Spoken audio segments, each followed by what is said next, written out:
to see you here. Really appreciate you taking time out of your week.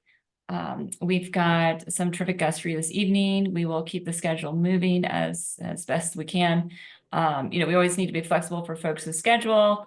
We are, with that in mind, we should be starting with the RPS update from Board Member Mariah White. She is on her way. And if she's having technical difficulties, what we will do is move on to Matthew Slatz, who is our Senior Civic Innovation Manager in charge of participatory budgeting. And I know that's something that Second District has been really interested in the past, so excited to be gearing up for that effort. As always, if you have a question, you can put it in the chat for Sven or any of our guests to respond to. We also look forward to having some General Assembly updates from Delegates Carr and Delegate Cousin about, where are we? I think some people follow it more closely than others, but we're really lucky to have a very strong Richmond delegation, and Delegate Carr was on the Comfrey committee dealing with the budget, and that's one of the top of mind things right now as we try and reconcile the Senate and House budget and the goals of our governor. But Sven, do we have Mariah quite yet? No? Okay. Matthew, would you mind kicking us off with participatory budgeting? Again, folks, feel free to put questions in the chat. Sven will keep an eye on those, and we will work them into the conversation. Thank you. Yeah, thank you so much for giving me the time. We'll keep this relatively brief and concise. So participatory budgeting, just to give everybody a sense of what it is. So it is a process where residents will have say in deciding how $3 million from the city budget is spent.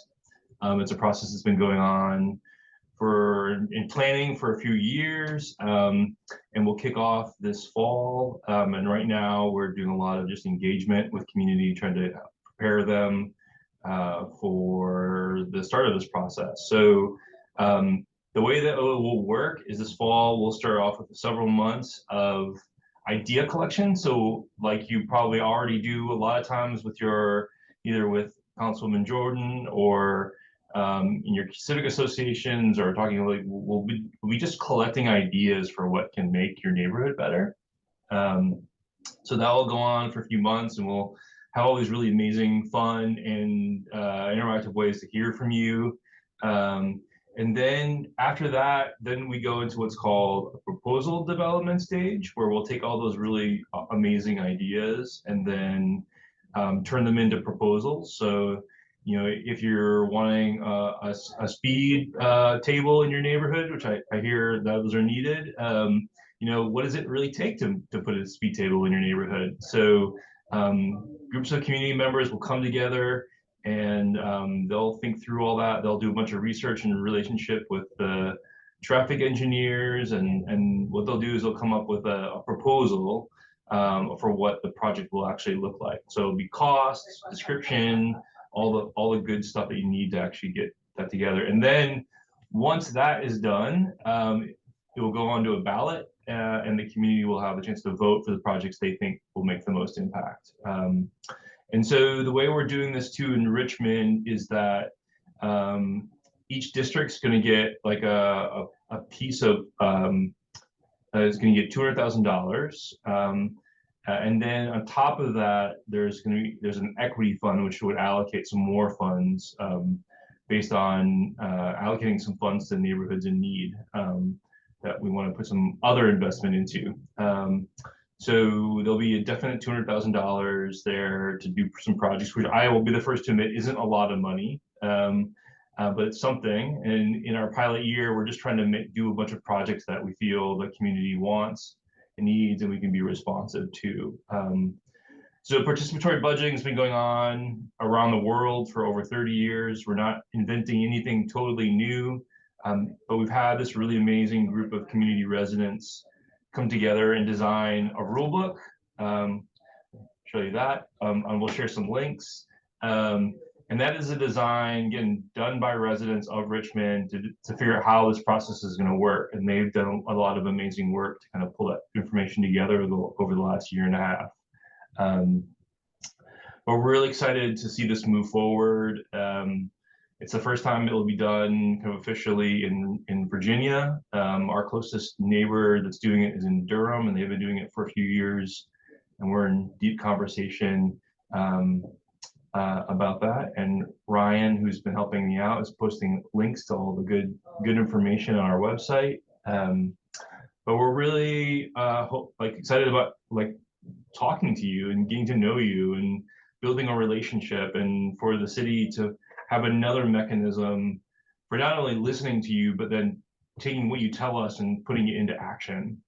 This is not about waiting for 4 years till you see something actually put to done. It's about kind of hearing from you and then putting things into action as quickly as possible and getting them implemented so that so we can rebuild some trust with the community in some really good ways. So we're really excited about it, and we're really hopeful about sitting down together and doing this. Just a few notes, we are hosting a series of workshops at the end of each month. So there'll be one next week, 3/27 on Wednesday of next week, and that will be at Powhatan Hill Community Center. These are meetings are moving around the city, but we're doing a workshop where you can come and actually experience this, because we want to hear your feedback even before we even start it. And then we've got commission meetings, and if you are part of a PTA, a neighborhood association, a civic association, some other nonprofit, we are happy to come to you and sit down with you and walk through this even more, basically doing the same presentation, maybe a little bit deeper of a dive even. But our goal is just try to reach as many people as possible. This is a citywide process, and it's just a really great opportunity to kind of hear and listen and see Richmond become a better place based on ideas that you all have for your community. So I will keep it short and open it up for any questions that anybody might have. Thanks, Matthew. And I will just highlight for folks, make sure that you pay attention to that URL. PBRVA takes you to a different location, but it is a great website that has some awesome resources and information on there.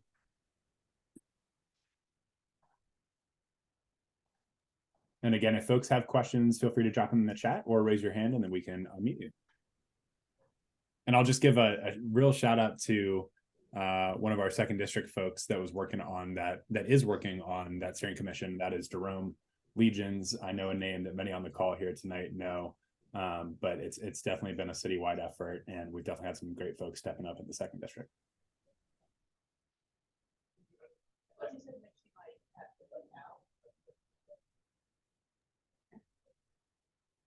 Yeah. Councilwoman, any questions or comments? And let me see. Did you? Thank you. Yes, I can unmute myself. Yeah, Well, no, I appreciate Matthew being there, and we do have some of our neighborhood association presidents here on this call, so I know they'll be reaching out to you directly, I imagine. And just anyone on here, please make sure that we're helping facilitate this process for you or for your networks and groups, because it is an exciting foray into the budgeting process.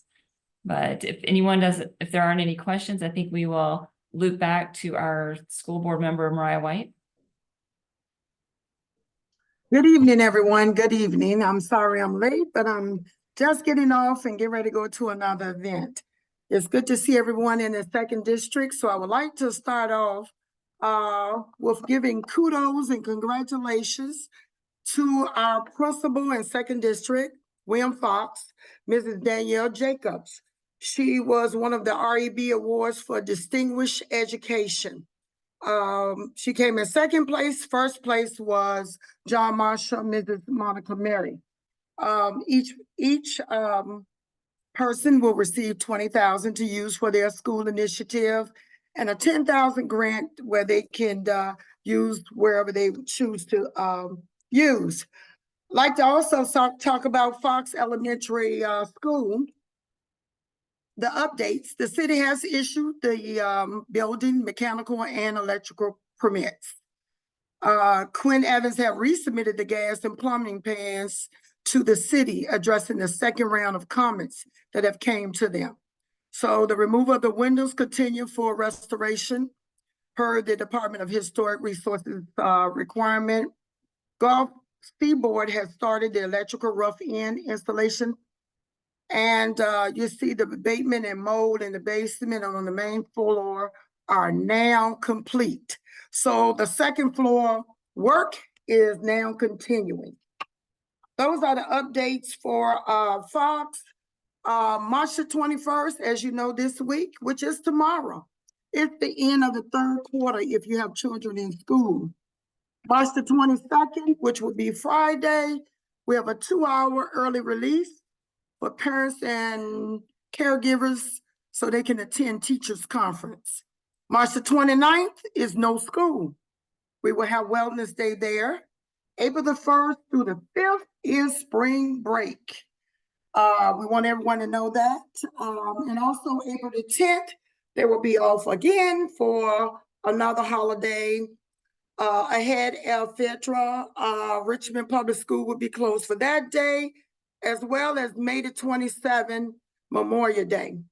May the 31st is the last day for school. I like to say that again. May the 31st is the last day for school. I think that's all I have right now. We're just doing our regular Mondays, every other Monday, school board at 6 p.m. We are now in the City Hall on the 17th floor. And tomorrow night, we will be having our RPS strategic planning. And I would like to see everyone in the 2nd District there. It will be at First Baptist on Monument. I know that I know Catherine has put it in all her newsletters. We'll like to see what you would like to see in the next 5 years. We're working towards it. I have been to one in Gilpin Court. It's one all over every city and every school. So we would like now in the 2nd District, we want you to show up and show out and give your ideas. And I'd just like to thank everyone who has signed my petition for the next election in November. I am planning to be on the board and I appreciate all your efforts. I will be dropping by your homes just to see what you would like to see in the upcoming years. But if there are no more questions, that ends my briefing tonight. And thank you for having me. Thank you so much, Mariah. I had a quick question. I know there's been a lot of conversation about the mold in the news. Is that an issue at any of the 2nd District schools? I mean, obviously we care about all the schools in our city, but just curious. I know Clark Springs had roof issues, but how's Benford and how are Carver doing? Well, all of the schools have been tested. Yeah. And they found traces, and that's when they're doing the remediation. Mm-hmm. And they're going to keep checking the remediation, scraping walls, and painting the walls and replacing the panels up the front. But it is not, they're saying that it's not serious based on the spores. So they're going to be working that through the whole summer to make sure that we get the schools back into part, but the mold probably will return. The only thing that will discontinue that is new schools. The schools are old and the mold just keeps on coming. That's the only thing, that's the solution for mold right now, is to either do the remediation, clean it up, test again, but to solve the entire problem, our schools are old. Okay, got it. And Boz just chimed in the chat that there was support, underlying what you just said, which is, that they hadn't found anything hazardous. So that's good. Yes. But yes, everyone, please go to the Dreams for RPS meeting. Sven put the link in the chat. And you do not have to have kids currently in RPS. The future of our schools are important for all of us and for the future of our city. And it's fun. It's interactive. Mariah and I read the same one. You will move around to different charts and they have prompts for things to consider in different categories. And they had snacks even. So you can bring if you have kids and you're worried about childcare, just bring them. Yes, round the robins. We'll go round the robin for about 2 or 3 times. But I would like for everyone the ideas, whether you have children or not. And also, I forgot one thing I want to bring up. Second district, we have Richmond Alternative School. We are going to be doing some revamping for that next year to actually make it a RPS school. I have put all my focus on that particular school because I know Jackson Ward. I see Janice Allen is up there. They have Jackson Ward adopted RAS, and we will be renaming it, but we want to make sure that it's safe for everyone, not only the students, but also the community. So that would be my focus as we go on into next year. As far as Carver is having a career day on Friday, and that starts at 9 because the kids are getting out early. But I have some great leaders at all of the second district schools. So we're doing a good job. We're going to end strong this year. Awesome. you. Thank you so much, Mariah. And does anyone have, yeah, you just got to clap. Yes, let's end strong. Whoever did Yes. the clap emoji. And if there's any more questions, just email me. I have to go to another event. They're raising some money for a football field. So That's fantastic. Okay. Yeah, we want that to happen. yes. Thank you, Mariah. All right. Thank you.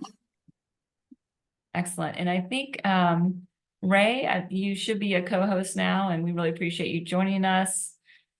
I think is this the first time we've had you perhaps on our agenda? I know that I saw Delegate Cousins hopping in and out of the chat a couple times, so I don't know if she may be having some difficulties, but we will give her a minute here. Yes. And, you know, all of our elected officials are really busy trying to balance personal lives, but also multiple different constituents and groups and events. So we do our best to accommodate that. And sometimes it works and sometimes it doesn't. But we are grateful for their service. Hi, everyone. So I think I'm back. Yes. Okay. Thank you, Delegate. I am currently sitting in my car, scheduled to go into another event. So, but just wanted to join you all. Thank you again for having me. It's good to see everyone. We just completed our 2024 legislative session on March 9th, and I am proud of the work we accomplished. Obviously, still have a lot of work to do, but with the Democrats in the House, or in the majority in the House, and I'm really proud of some of the work that we did. So okay. I think, okay, Julianne is telling me to turn off my video because I'm breaking up. Let me try that. Okay. Okay, hopefully this is better. You're coming through loud and clear now, I believe. Okay, all right, good. So I was just mentioning that we just wrapped up our 2024 legislative session. I am really proud of the work that we accomplished. I was one of 32 freshmen. It was I think the most diverse and largest freshman class that we've had since Reconstruction. And so that allowed for some new ideas, also some new fresh energy. My focus going in, you know, being the daughter of a retired Richmond Public School teacher, was education, just because I know the opportunities and benefits that can come from ensuring that each of our kids has access to a good quality education. As you all may know, JLARC, which is a nonpartisan agency that does different studies, found in July, they released a report in July that found that Virginia's public schools have been grossly underfunded by, I think, to the tune of $4 billion for years. And so I'm happy to say, have budgeted $2.5 billion to assist with funding. And hopefully I know that some of that will trickle to RPS, and you know, certainly we could always use more, but I was happy to introduce legislation that passed both the House and the state Senate to increase the way that we sort of calculate at-risk add-on. So my legislation changed the way that we calculate the at-risk add-on funding, which will result in an increase in funding to low-income localities in the city of, throughout Virginia, and particularly in the city of Richmond. Another budget that I am proud of was getting $600,000 towards our Richmond teacher residency program, which will primarily focus on teachers from VCU and training those to begin to teach in some of our more low income and high need schools in the city of Richmond. So really excited about that. We also focused on working families during this session by increasing the minimum wage to $13.50 by the end of 2025, and with the increase to go up to $15 by the end of 2026. And we also passed out of the House and the Senate the formation of a prescription drug affordability board to ensure that prescription drugs are affordable for everyone. In terms of housing, we have included more funding towards the Affordable Housing Trust Fund, which will help with the creation and preservation of affordable housing. I also introduced 2 bills to help tenants. One, to make the eviction process a little more tenant friendly, and then also the ability to start an action in court against landlords who have dismissed their calls for repairs in their apartments or in their living spaces. And lastly, I served on the Public Safety Committee, the Firearms Subcommittee, and am happy about some of the common sense gun legislation that we passed, which includes banning assault weapons, also increasing the waiting period for people to purchase guns, and addressing the quality of our background checks to make those more rigorous. So really happy again about the work that we did.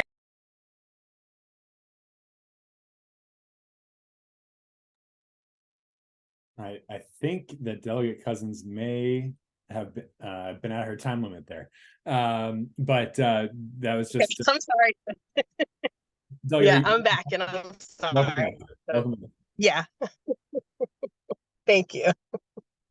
So anyway, so status update is bills are now before the governor. He can either amend, veto, or sign bills into law. And so that is my update. Wonderful. Got it.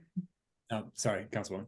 Yeah, no, thank you so much. I really appreciate that. And we did have a question in the chat related. Sven, can you read the question that we got from Jennifer? Thank you. Absolutely. Yeah. Delegate Cousins, Jennifer asks, could you please address what the General Assembly did in terms of cutting tax payments from the state to Richmond, both what was cut and why?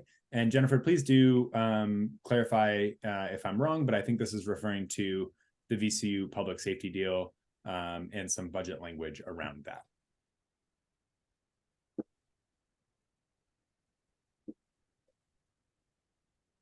So I'm not familiar with those. I understand Delegate Carr will be joining, and she was on the Appropriations Committee, so she might be able to speak more to those budget items.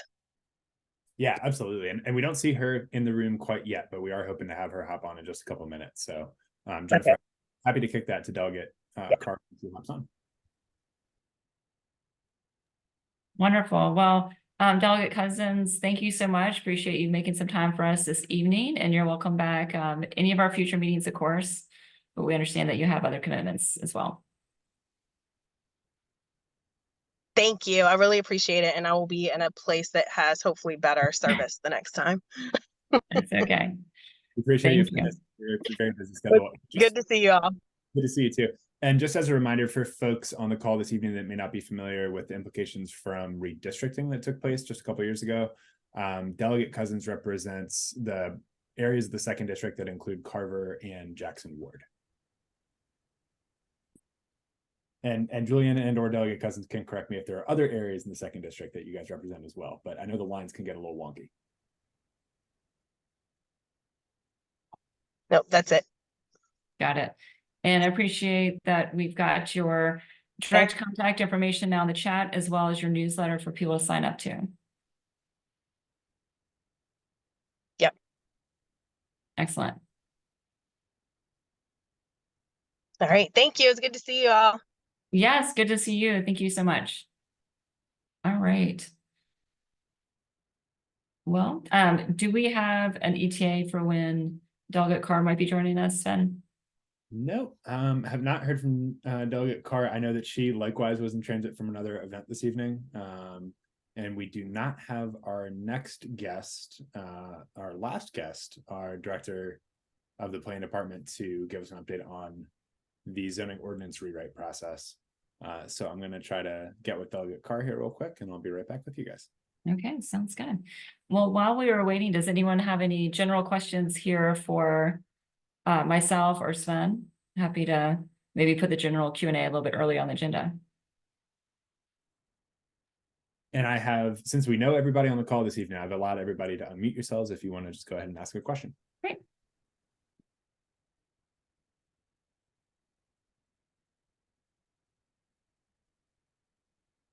Everyone's at the Kickers game. I was excited to see that we now have a women's pre-professional soccer team coming, and I think they're called the Ivy. So look forward to checking them out at some point. Within our second district, of course, we have the Squirrels, and I don't have a formal update on the Diamond District, but it is moving along. Sven and I had about an hour-long meeting with the CAO today on, you know, sort of the final preparations we have to make sure that we can, you know, hit the ground, get our bonds sold, and all the nuts and bolts of putting that stadium together and making sure that district stays true to what we envisioned for it. You know, a beautiful park, accessible to the public. We want to have, you know, range of housing options. We want to make sure that, you know, it's a new, vibrant, multi-use district for the city. And, you know, it's exciting to know that that will be coming along this year. So. In other news, we're looking to have our April district meeting in person at the training center.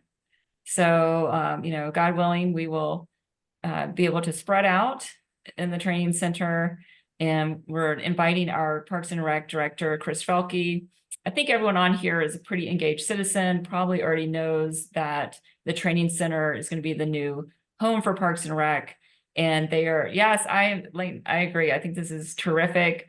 I think we're going to be able to add some, you know, fantastic programming for all ages of Richmonders. And it's really convenient, you know, not only to an incredibly, a part of the city that's getting denser and denser by the day, but also it's very convenient to our friends at Gilpin Court, and that, you know, those east-west streets, Clay, Lee, Marshall, Director Felke was saying, you know, we could have buses running back and forth to get kids from the schools over to really make sure we're maximizing the use of these fields in the indoor spaces. So I'm really looking forward to that. And we will probably have an update in that meeting as well on the budget.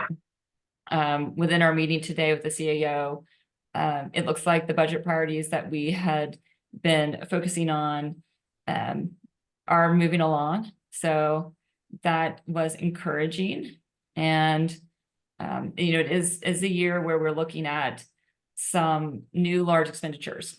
City Council approved collective bargaining. You know, this is part of an effort to make sure we're treating our employees with the respect that they deserve and make sure that they're compensated so that we can have, you know, retain our great employees, but also recruit. And I really think we're seeing that pay off with city services. But it came with a larger price tag as a result of those collective bargaining. So we will, Jennifer, I see your question. I will be coming to you in just a moment. We will absolutely be seeing some large expenditures to bump up these salaries as a response of the collective bargaining. So not a ton of room for new ambitious projects that we had gotten a little bit spoiled with the ARPA funding, but we will be doing good things with the budget this year. Jennifer, did you have a question? Yeah, just a quick question about Sure. what's going on, kind of on the law enforcement side, both the Civilian Review Board, where that seems to be going, and also on the traffic issues. Yeah. I cut through VCU on a regular basis, and I think they've done a lot with those little speed bumps. But the cars still go through the red lights on a regular basis. I think that's, and then obviously the one at Lombardy and Broad is, I think, had a very bad accident within the last few months. So it's not, I'm just curious, is there movement there? Are there ideas there? And on the Civilian Review Board, it seems to be slowly moving along, but I know there was a lot of conflict over the person who was just made the head of it, who was deep in police background. Yes, sure. So the Civilian Review Board has been, I would say, long in the making, right? I think it's something that had been discussed a couple of years ago. Nothing happens fast at the government level. That's been my observation here in my first term. And I think the first time that they did a search for that hired staff person to manage the Civilian Review Board, they didn't find someone in that first search. So they had to put it out again, is what I recall. And this individual, they felt like, had a good balance of both a lived experience of what it's like to be profiled and to want to have a complaint to bring forward, but also having been in law enforcement to understand the complexities of public safety. So I know there were folks that were critical of the fact that the person that was hired had any direct experience as a law enforcement person. But I think given the breadth of his background and the type of work that they will be taking on, I felt comfortable voting them forward.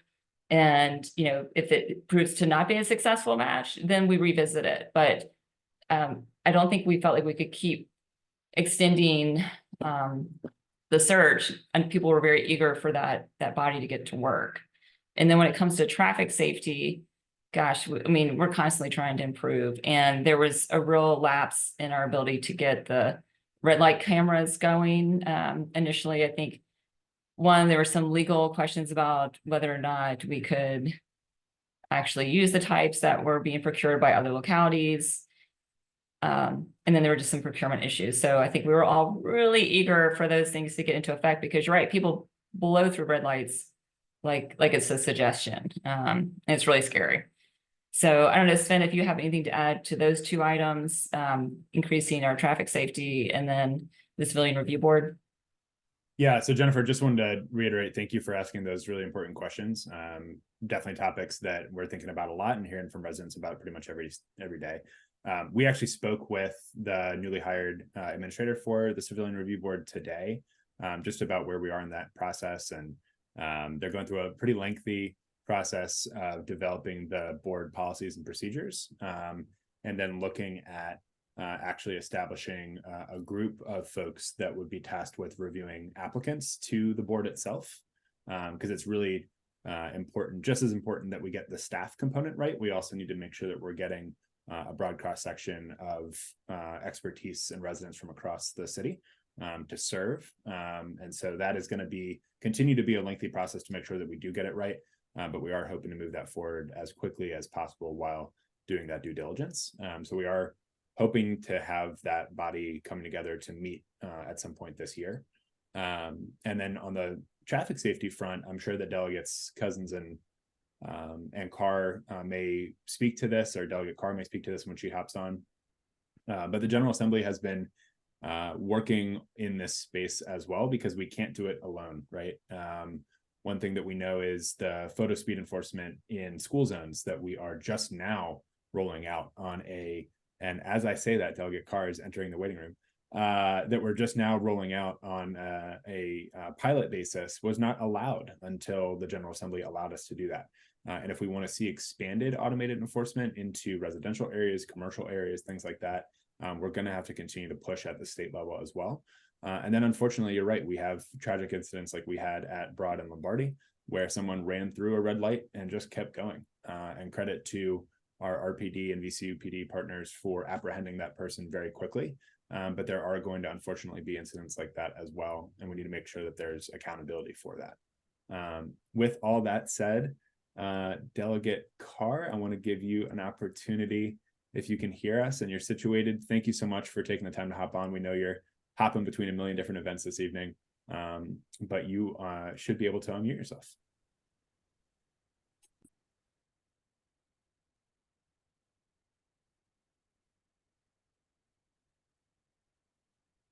And Jennifer, I also see that you do have your hand raised. So if you want to ask a follow-up question on that, while Delegate Carr is getting herself unmuted.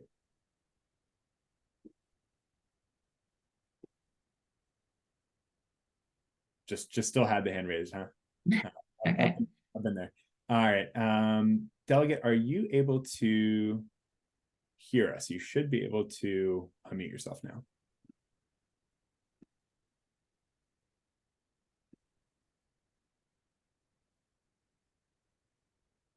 I think as we've gotten more used to the in-person meetings now, where we're losing our Zoom skill set. I know I am, and I know Delegate Carr again is hopping between different events. So,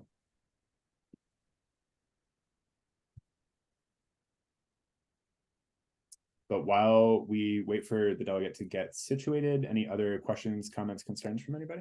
There you go. You can speak. There I am. There you go. Hey, Hello. So sorry. thank you so much for joining us. It's wonderful to see you. Oh, it's so great to be here. Thank you. And I must say, I've been on the road today, but one of the things I'm so happy about is that we got a raise for state employees, because we went to see a few years ago, I'd had the privilege of getting legislation passed. So we had a maritime archaeologist, which you may know is really important in Virginia because we have so much water and we have so much history that's taken place, and we can learn so much. So we were today in Botetourt County, where there was they had plans for canal to go from, from Richmond all the way to, so that commerce could end up in New Orleans. So this was a tunnel that was being built in Botetourt. And they had to stop because they ran out of various things. I think they had like 200 days left. But the thing is that it is such a treasure because it is left exactly as it was in the middle of the construction. And so this is the only place in the country that is like this. So they can learn about the construction methods at the time.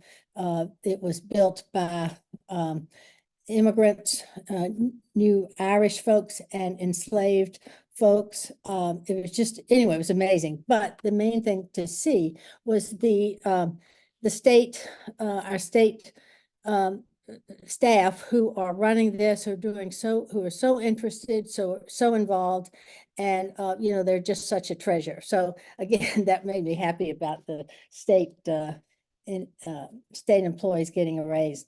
But I'm very happy, the state, our session is over. And I must say, it was probably it was the hardest one for me, but also one exciting and I'd say the best session I've ever had. Very excited about it. The fact that we got so much good legislation passed, we got it done on time, we got it done efficiently, and we had a budget that finished in time, in a timely fashion, as they're supposed to finish on sine die on the Saturday. So very happy about that.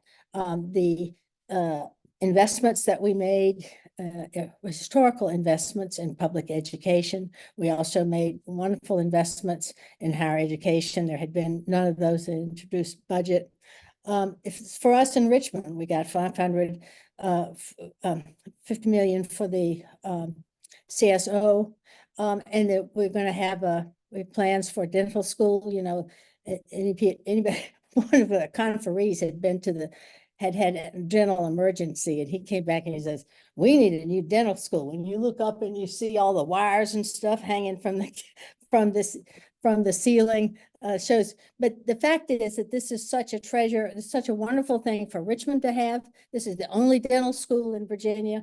So we're excited about that. But we had a number, broadband investments, just a number of things that we had that I'm very excited about, that we were able to accomplish. Love to answer any questions if people have, but also want to make sure everybody gets my email if they're interested in its. We have put it out every week during the session. We're probably not going to do quite as much right now till we get more excitement going with the reconvene session shortly. But please, let me, I always like to give my telephone out, people, my cell phone, because the way I can be the best representative for you is you let me know what's important to you and where I need to spend time and money from the state. And that, again, my telephone is 804-986-6852. And my email is delegate.carr@betsycarr.org. Well, thank you so much. And I don't know if people realize this, but Delegate Carr is going to be a second district resident Yes, here shortly as part of redistricting. So we're thrilled to welcome you to the fold. thank you. Stephanie's probably sad to see you going, but it's good news for us. Any questions for Delegate Carr? And feel free, if you can't do it in this session, feel free to contact me if there's anything that we can do. Yeah, no worries. Betsy, I'm Yes. a member of the huddle. You spoke with us earlier. Yes, yes. Here, and I was just curious. I raised it earlier about the funding or the cut in the tax payment from VCU. I just wanted to understand that from your point of view. You mean as far as pilot A payment? payment from VCU to the city, to Richmond. Yeah, well, I think that the House and the Senate, had a conference report, and they, that was the Senate's position that came out.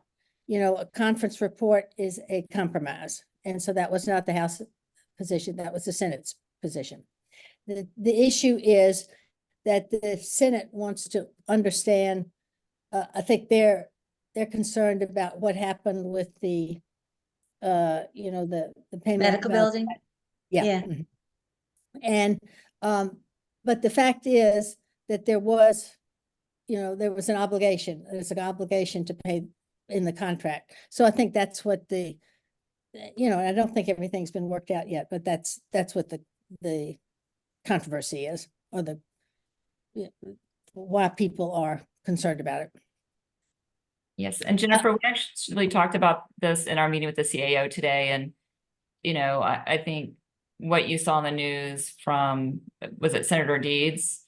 Was Senator Deeds. Mhm. yeah, from Charlottesville. He was hoping that maybe perhaps Richmond would let VCU out of this deal, but the reality is what they give us now, even if it included that $2.5 million, I think is what it was for the project that didn't go forward, is still way under what we should be collecting through pilots or through real estate taxes if they were not, these properties were not owned by VCU. So any conversation about that changing would have to be between the city and VCU. And I imagine that people are soliciting those conversations, but I don't think it's something that the state or a General Assembly can force to occur. It needs to be something that would be a compromise or some other deal between VCU and Richmond. And considering how we feel like we are under collecting as it is, I don't think there's a lot of motivation to just let them walk away from that. Got it. Thank you. And I do just want to give Delegate Carr a shout out on a number of bills that you championed, whether they were on behalf of the city or really furthering some of the goals that we talked about even in the call tonight. When it comes to traffic safety, Delegate Carr championed 2 bills, one that would have allowed cities or localities to lower the speed limit below 25 miles an hour. And then another to expand that earlier definition that we were talking about as far as what is considered a school zone, and to expand that definition to include places like VCU, which are not currently included because it only covers K through 12, but we know that there are a lot of pedestrian traffic in and around campus And we've had some really unfortunate crashes over the last couple of years. And then Delegate Carr's HB 1100, I believe it was, Delegate, that related to preservation of trees and green space in the property redevelopment process, that we heard a lot from constituents about, and Councilor Jordan was proud to submit a letter of support for that bill. So thank you for your work on that. Thank you. I forget, somebody said to me, what do you know, what's your favorite, Bill, what's your favorite area? And I looked at it, well, I had a wonderful, I was privileged to have a kind of large suite of bills. Some of them that you mentioned, there was a memory, Virginia Memory Project at VCU, which we got a lot of response from. More than half of our population is going to be over 65. And so many people are having, know people or loved ones that have Alzheimer's or been affected by that and other neurological diseases and so forth. But this is a beginning, this is a registry and so forth at VCU, and we had a lot of positive things about that. I was just on a Zoom call with I think it's Virginia Climate Action, that they were very interested in the environmental literacy bill that is at the on the governor's desk. We don't know what's going to happen with that, but we know that there's been a lot of interest in that, having the State Board of Education provide regular kind of guidelines so that school systems can go in and provide that kind of environmental literacy. And this was, in our own area, in the Lois Harrison Jones Primary School. The former principal had the big program of No Child Left Inside. So there was a lot of this kind of gave us the impetus for this bill, which has been 2 years in the making. It did not pass the last 2 years, did this year with the majority that we have. So very excited about things like that. Other things about helping people, we work with an organization called Drive to Work, and they help people get their licenses. It's not a handout, but a hand up kind of thing, helping people get guidance so that they can get their driver's license, so that they can get to work, so they can take their families to the doctor, or they can go to the grocery store and that kind of thing. So we're excited about, we had a couple of bills in that department. We also did something for predatory predatory towing.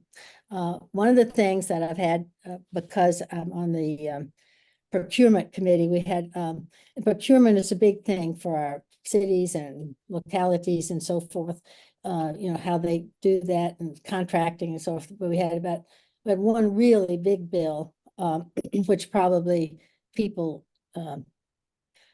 every day for it's not a real sexy bill, but it's very important for the localities, for higher education, for our utilities and so forth, to be able to have some consistent, something that's transparent and fair and so forth in the contracting. So we're pleased that some of those, that particular bill and there's some other ones passed.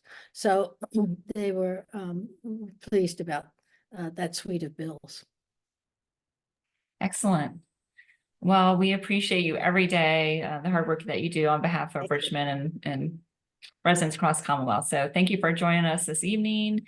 And thank you for having me, and thank you for all the participants' involvement in making such a great engaged community in the 2nd District. Second is strong. Yes, we are engaged group over here. With that, I think that's been something must have come up with Director Vonk. Can you give us the update on the zoning rewrite process? I know you had talked with him recently, and you can give us just sort of an overview of what that schedule implementation is going to look like. Thanks. Absolutely. And with my luck, he will hop on right as soon as I start talking about it. So I'm going to conjure him up here. But likewise, Director Vonk was carving some time out for us this evening in and amongst a bunch of different family obligations. So we really do appreciate all the commitments that our speakers have and the time that they take to share with us. In short, for everybody's awareness and for the folks on the call tonight, I think there's probably a high level of understanding about this process, but just in case you have not heard of it yet, the city is embarking and has begun to embark on a multi-year long process to comprehensively rewrite our zoning ordinance, and that is all of our zoning code throughout the city. And a big part of the initial phase of that process is establishing an advisory zoning council made up of residents from across the city that can apply to serve and help steer that process and work alongside Planning Commission, the city's consultants that we're bringing on board for the process, as well as council and the community to really shape what that process looks like and help to ensure that communities across the city are really thoroughly engaged in the process. That application closed yesterday. So if you were dead set, and I knew it was going to happen, there is Director Vonk. I'm going to get him situated and he will tell you in way more eloquently what's going on here. Let me make sure that he can talk. Director Vonk, thank you so much for hopping on this evening. We were just getting into your portion of the agenda, but I don't want to steal your thunder. Can you hear us? Yes, I can hear you. Can you hear me okay? We sure can. Again, thank you so much for carving out some time in your evening. And we were just going over the start of the zoning ordinance rewrite process and the fact that you guys are putting together the Zoning Advisory Council. Applications for that closed yesterday, and I'll turn it over to you. Great, thanks. You probably hear my cat too. So, it's very angry. Thank you, everyone.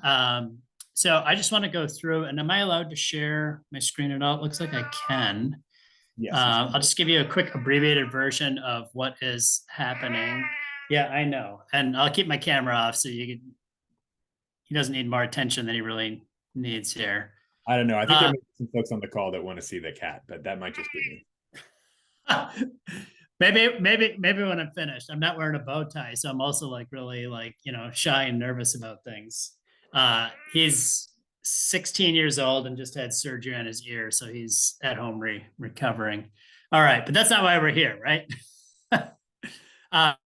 So I want to just talk a little bit about what we're calling Richmond 300 Code Refresh, really to kind of follow the thread of Richmond 300 that is the master plan for our city and laid out really at a high level, the desired future land use for the city, the look and feel of different neighborhoods, different nodes, and how they're all connected.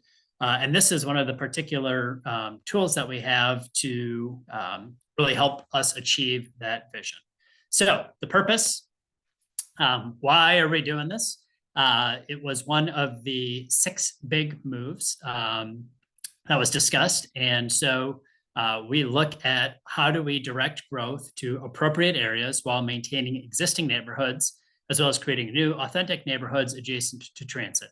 And so as you look at some of the big moves and priorities within the master plan, we have some pretty, I'll say, ambitious goals within it, but we do not have a zoning ordinance that can get us there. And so what we need to do is look at the regulatory mechanisms that we have and figure out a way that can help us achieve that desired future land use. So some other reasons about why rewriting the zoning ordinance. It's old. Many of the provisions do not align with current economic conditions, social preferences, environmental realities. The bones of this are mostly at least 50 years old. 1976 is the last time we did a comprehensive update of our zoning. We have a troubling and often untold history. I think we're doing a little bit better about that, of losing exclusionary zoning to further segregation, which has resulted in great disparities among our residents. There's been research done, and that was part of also Richmond 300. People living very close to each other, but having very different life outcomes. And land use has played a role in that. The last 2 decades have seen a resurgence of residents and an increase in demographic diversity across the city. After some decades of decline, the last 2 and really the last 5 have seen an increase in residents in the city and in the region. And so we are a different place than we were in 1976. We annexed large amounts of land that were developed in an auto-dependent suburban manner. with infrastructure, and my public works colleagues reminded me that when we annexed this land, we inherited the infrastructure that was already past its life expectancy. And so, you know, how do we look at a city that has very different infrastructure patterns, especially as we go south of the river? We should use our 62.5 square miles in the most effective, efficient, equitable, and resilient manner possible, because we are prohibited from annexing any land to grow. I don't want to call out Delegate Carr, but I saw her on here. I don't see the legislature changing that anytime soon. So, and that's okay. You know, we have our land, and we can use it in the best way possible. And then we're in a national housing crisis where many people cannot find or afford a place to live in the city. So, you know, really to have a focus on housing and what we can do to provide housing units for all ranges of household incomes in all places across the city. So the process for this, 4 steps. Number 1 is to create a citywide development pattern book. So the map here shows year of construction in which structures are built in our city. And so you can see, I mean, we have a very diverse mix of structure types within the city. And you can see, you know, where the colors are concentrated, different spurts of growth. But we really have kind of used maybe the same types of zoning districts to apply to those that were built in different eras. And so we really want to first understand, like, what is that built environment like? What is the fabric? What are the structures like? What are the homes like? The businesses? What are the mixes of uses? And understand who we are, so we have a place from which to, I'll say, more equitably begin our conversations. Second, it's to build a framework for a new zoning ordinance. So really, I call this just mapping out the table of contents in terms of how we want this part of our municipal code of ordinances to be structured. And then also looking at definitions, which you have here. I think a lot of our definitions are outdated. We're trying to get more in compliance with Code of Virginia, but also just terminology, how it's used, and being flexible for things that we may not anticipate right now. And then also just talking about, I'll say, the administrative things about processes and procedures, about how this is administered in the future. The third task then is to build a framework for the new zoning districts. Right now, it's sometimes hard to compare district to district to district because they're structured differently. And so this is just an example. This is not what we're recommending. It's just showing that for every zoning district, there would be a set structure within it. And so whether we organize it in ways that talk about uses or particular, geometric elements, form elements, we want to build something so it's very easy to compare across different districts and understand what those differences are between and among them. And then the final is to draft the new zoning ordinance. This is an example of a form-based code that talks about, all right, here's 6 different zones that we have in our community, and really start to then illustrate the differences between them. And look at what is permitted, what's not permitted, and what can you do within them, and really find out what is the right number of districts that we need for our city to adequately cover and regulate the types of land use that we have in our city.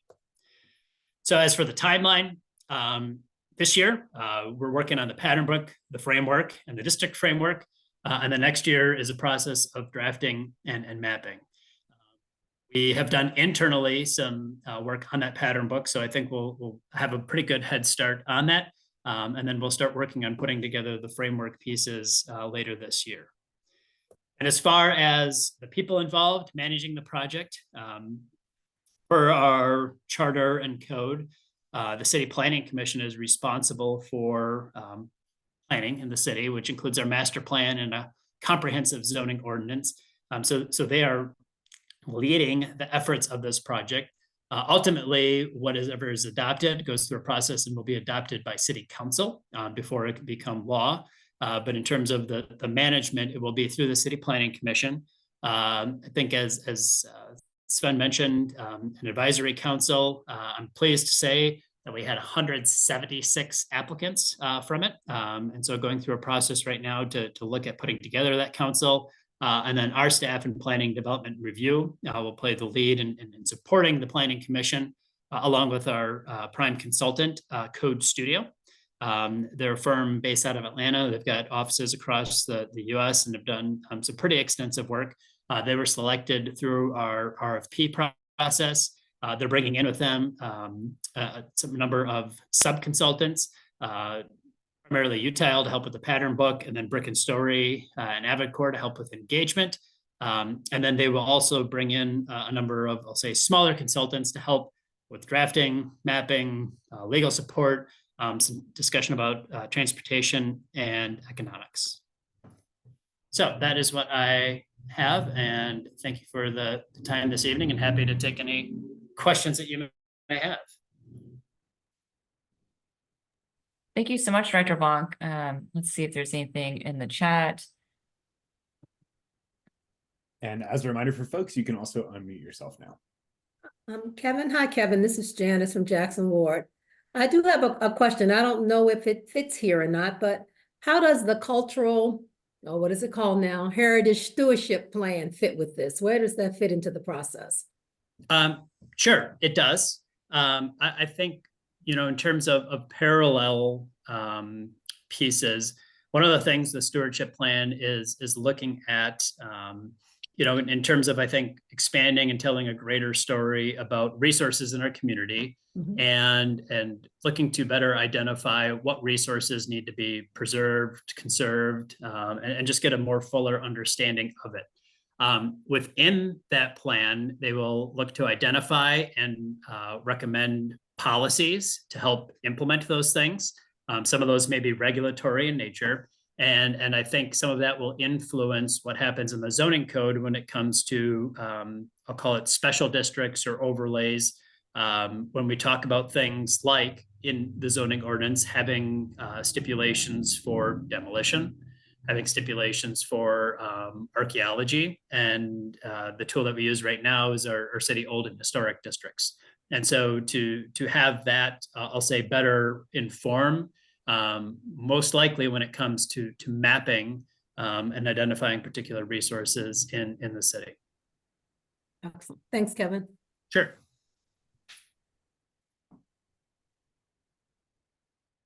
Any other questions from anyone here? Just go ahead and feel free to communicate them out.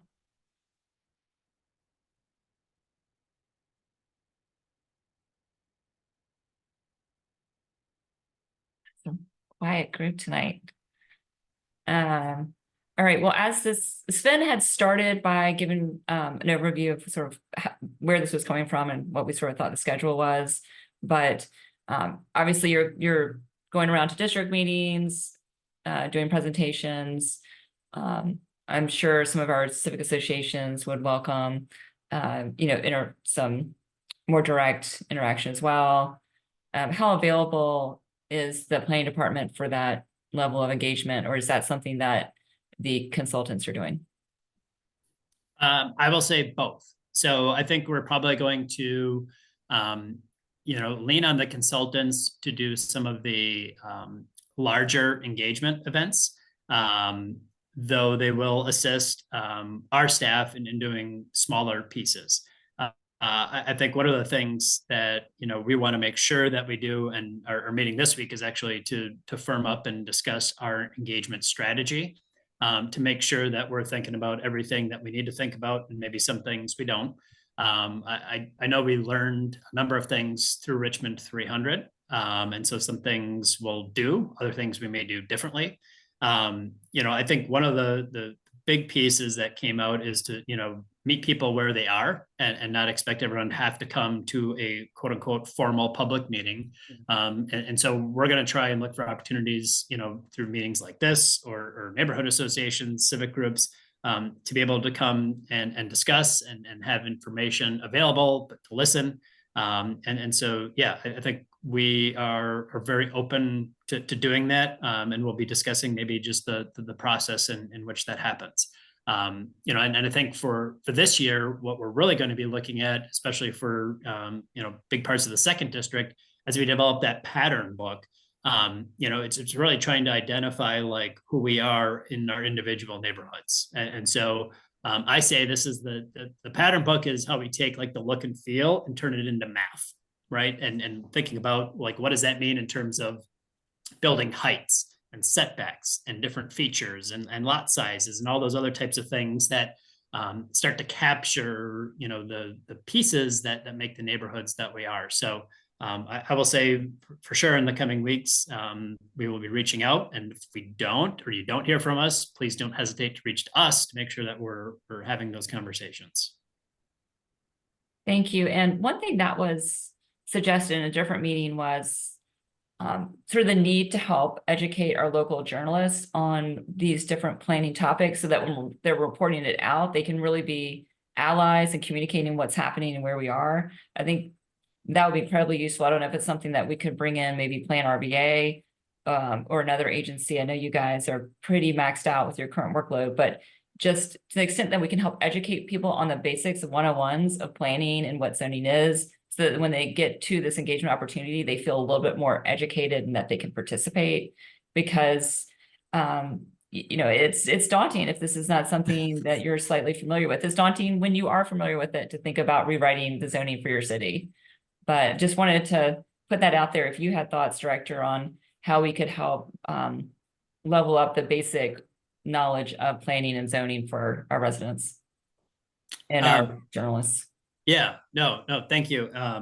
So that is part of, I'll say, the engagement strategy is asking, I guess, for some help in terms of like translating for the media, who is often, you know, relays the message and the importance of relaying it correctly, but to, I'll say, like, you know, cut through jargon and just talk, you know, in as most basic terms as possible. You know, one of the things that I try and start with in terms of, you know, when talking about zoning or coding, you know, in essence, it basically regulates or tells you, you know, what you can build, where you can build it, how you can use it, and in some cases, how it looks. What's so important about zoning is like it touches, minus the Commonwealth, it touches every single property in our community. So, right, you know, whether you own or even, you know, rent or do business, I mean, it impacts who you are and things you do, and really has, you know, secondary and tertiary impacts in terms of how our community works. I didn't talk about it here, but it was clear in terms of the for the consultant in one of their tasks is you shouldn't need a land use attorney to understand our zoning code. And that is anybody who is, you know, owns property in the city should be able to understand what they can and can't do with it. I have one last follow-up. Sure. I think I read your, I think I heard you say that we will be kind of at the end of the process by 2025. Did I hear that right? So yes, I will say that the reason we broke it up into kind of two chunks is to, you know, make things manageable. And we felt, at least, you know, with the pattern book and a framework being established this year, this gives us a chance to take a pause over a holiday, over an election cycle, and pick back up in terms of, you know, really what I'll say is the stickiest part, and that is, you know, mapping the zones and having that discussion about where those are in the community. And those are going to be, you know, the stickiest, the longest conversations. And so we wanted to allow a whole year to kind of, you know, allow us to kind of put pieces together and then talk about how they're applied. And if it takes longer, it takes longer. You know, because we want to make sure that we get it right. Thank you. Where I was going with that is, it's the interim period that has me with a little bit of agitation. What happens in the interim? How do we manage it so that we don't have so much happen in this interim period that would be out of sync with where we may end up? I know that's almost impossible to do, but please speak to it. Yep. So two things. One, I think we are in a good spot by having a more current master land use plan. because that articulates, you know, what we as a community have said we want for particular areas. And so when we do rezonings or special use permits with what we've got right now, right, it has to further those. I will say, like, where we're potentially exposed is some areas where it's just totally contradictory. And I will say there's a few spots of the city where we talk about types of, you know, mixed use or residential use. And right now we've got industrial zoning, which allows, right, for a lot of things. So we're going to have some discussions about, are there some interim things we may want to do with what we call parcels that may cause that somebody may do something that has like longer detrimental effects. And the other part is there may be an offshoot of the pattern book to say, look, based on what we found in our analysis of all these neighborhoods, that doesn't match up with what these districts are even zoned right now. So maybe do we do a few small tweaks? And I'll say primarily it might be about lot sizes or setbacks to like match up like what these zoning districts really are. And that way try and get a little bit of a parallel. So that way, even if we don't rezone, we've still done something. Thank you. Thanks, Janice. Those are great questions and conversations we've been having as well. And two questions that we got from folks that weren't able to join tonight, but did want to ask some questions of you, Kevin. You're very popular about this process, have to do with the Zoning Advisory Council itself.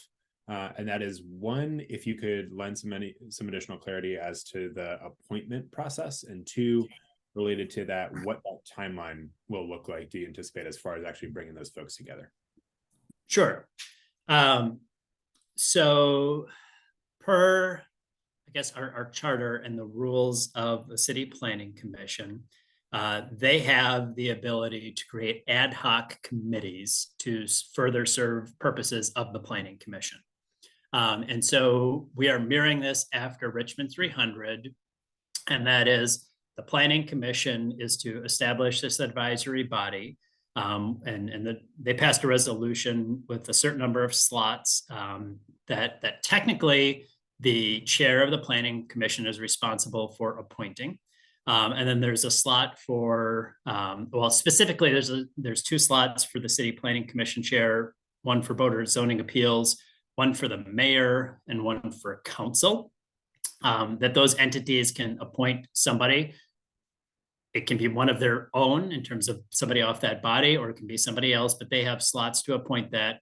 And then the other, I think it's about a dozen slots are also appointed through a process where we have a number of staff members going through the applications that were submitted, and they will make a recommendation to the Planning Commission chair.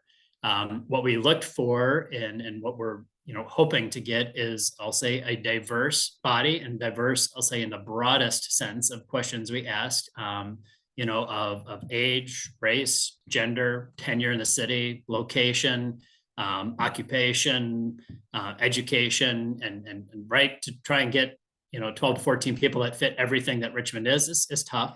But we have an interdepartmental team, and we'll actually probably be talking about this, I think, at the first Planning Commission meeting in April. I'm not a part of it. So there's, again, I think different departments who are going to look at differently. And at that April meeting, we'll talk about the members of that team, and then the process, and really probably set up the, I'll call it, I say rules of engagement, but basically how the group will operate in terms of how it will function. And most likely what it will be is a, like Richmond 300, a sounding board in terms of somebody who meets monthly to really provide guidance and advice to say, look, we're on the right track. This fits what we're going to do, and have that interim between all the community who's participating in engagement, and also, I will say, working groups. One of the things that I think worked well last time is, I'll call them short burst advisory councils, where there may be a group that gets together and talks about, specifically accessibility. There may be a group that gets together and talks about this from a sustainability lens. There probably will be a group that talks about just purely housing. And so the essence is to have those to have that advisory committee create working groups that can feed in to that and provide guidance.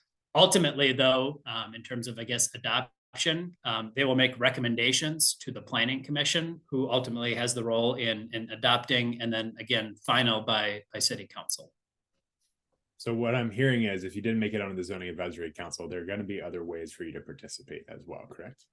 Lots, yes. So, and I will say from, you know, the advisory council to probably maybe even more intense than the advisory council is our working groups that, you know, will coalesce around particular issues and maybe meet on a weekly basis or bi-weekly basis to work through some things. There will be general public engagement sessions, community sessions. I mean, there's the standard public hearings we'll have at meetings. So yeah, there'll be a lot of ways to get involved in this. Awesome, thank you. Mhm. Larry, I see your hand raised. I will prompt you to unmute. Hi, is your commission prepared to engage with the current situation of by right development, which is certainly in Jackson Ward, where I live, the greatest threat to the integrity of the neighborhood? Yeah, so ultimately, you know, part of this process as we go through, and I'll say when we start to establish, you know, some of the districts and the framework is, you know, where is that line between by right and then special approval? And I think, you know, where I start with, and part of the task is looking at, you know, that pattern book is understanding, you know, what is there in the neighborhood and what can be, you know, I'll say infill for a neighborhood that, look, if you rewound, you know, 50 years or 100 years, like you would have built this by right. And so trying to look at, all right, where is that line between, I'll say what fits in with what is already the existing neighborhood fabric, and then what is over and above that. And so it's having those conversations of trying to determine where that line is, where, look, you know, we're a city, we're growing, what's the right amount of either sameness or incremental growth, and where does it become like, no, we need to have a conversation about this, or we need to have additional conditions or certain stipulations, because that's more than what's there. And as you know, our special use permit process is set up now, that you have to, you know, observe certain criteria, and if you don't, you have to mitigate against it. So it's that conversation about, yes, what is by right and what ultimately would have to be a special use or special or legislative consideration. I would add that in Jackson Ward, you don't have to look very far. It's all of it parking lots that are in the midst of and bordering historic structures. And what developers want to do with those parking lots is not constructive. Yeah, I think that is definitely part of this conversation. Yeah, and for Jackson Ward, and I will say, part of the focus, you know, will be to look at areas of potential change, right? Where we are seeing development pressures, because there's some parts of the city that the way they look today is the way they looked 50 years ago, and probably a high chance they would look the same in 50 years in the future. But we also know there are other areas that do look different or may look different because of market pressures or outside forces. And so those are the areas when we talk about like prioritization, you know, there's parts of the city and neighborhoods that we've talked about, even in Richmond 300, you know, priority growth nodes or areas that we see change happening that will be more of a focus. And I have this balance, right, that we're going to look at the whole city, because we are looking at the whole city, but we do have to look at particular areas in more detail, because those are the ones that are facing those pressures to change. Thank you. Sure. Thanks, Larry. Great question. And I'll just remind folks again, you can unmute yourself or drop a question in the chat. Hey, Sven, I've got a question if you can hear me. Yes, sir. Taylor. Yeah, so Kevin, as you guys are thinking about your approach here, do you have any kind of production targets or anything that kind of looks at a citywide level rather than a neighborhood level, just to ensure that you have sufficient zoning capacity to accommodate all the people who want to live here? That's a very good question. on one of my slides, we are, as part of the team, we do have an economist on board. One of the things that we're going to do when we start getting into setting up zoning districts is to do, I don't want to call it stress test, but like a future modeling in terms of, look, if we raise the bar or allow for density or intensity in particular areas, like what does that mean in terms of accommodating growth? And so, you know, for me, it's very important to be like very transparent about like our assumptions, because I think, you know, a common assumption is like we're going to grow, but that growth is not going to be distributed equally throughout the city. So there's some areas of the city where like we could zone it B4, but like nothing would happen because there's no pressure or market to build anything in some areas. And so we will be working on modeling some of those scenarios that, okay, if we change the zoning by X amount, what's kind of the Y result in terms of potential production of housing units. And so that will be kind of in tandem with some of the projections that were discussed in Richmond 300, but also, you know, trying to understand, you know, how we may be growing in the future, to look at that too, right? And our challenge and really getting into the weeds is, right, you know, a lot of the numbers are based on the metro. So determining in the metro what's actually coming to the city of Richmond, and how that sorts out. Makes sense. Thank you. Sure. Thanks, Taylor. Awesome. Want to be cognizant of everybody's time, including your poor cat that looks like, you know, got some recovery ahead of it. Director. Oh, he's good. He's busy doing something else now. And just needed to let everybody know that he's here. Make himself known. That's good. That's good. So I'll just one last call for any questions, comments for our wonderful planning director. And it sounds like there will be ample opportunity to continue engaging in this process over the next 2 years. Yes, and I will say my last piece is we have some flexibility in our budget and some slack for engagement. Just feeling like, look, this is one of those things, if we need to do more, we'll do it. So if people feel that they aren't feeling like they're being engaged in it, just please let us know, because that is of utmost importance to make sure that we're that have that throughout the process. Well, thank you so much for your time. Yeah. Thank you so much, Director Bach. That's yeah, I really appreciate this. And thank you, Sven, for setting up another terrific meeting as always. And wonderful to see our residents here this evening. And as I mentioned at the beginning of this meeting, we're hoping to be in person at the training center next month in April. So it'll be nice to see folks in person there. Sven has added a few more bits of information in the chat that will probably also be included in our, well, the recording of this obviously will be in our next newsletter, and we'll make sure we have these links in there as well. But everyone have a wonderful rest of your Wednesday night, and thank you for spending a portion of it with us. Thank you. Thank you. Good night. Thanks, everybody. Have Good a great night. night.